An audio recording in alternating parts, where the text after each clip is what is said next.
காங்கிரஸ் கட்சியும் பாரதிய ஜனதா கட்சியும் மாறி மாறி ஆட்சி அமைக்கின்றன. ஆனால் தமிழ்நாட்டில் எந்த காலத்திலும் காங்கிரஸ் கட்சியாலும் பாரதிய ஜனதா கட்சியாலும் ஆட்சி அமைக்கவே முடியாது.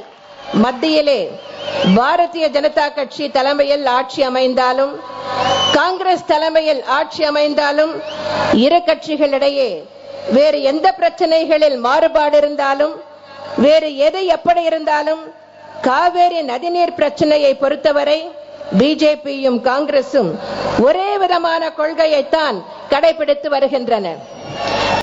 தமிழகத்தின் உரிமை நிலைநாட்டப்பட வேண்டும் என்றால் வாக்காளர் பெருமக்களாகிய நீங்கள் உள்ள நாடாளுமன்ற மக்களவை தேர்தலில் காங்கிரஸ் கட்சிக்கும் வாக்களிக்க கூடாது, பிஜேபிக்கும் வாக்களிக்க கூடாது. நீங்கள் செய்வீர்களா?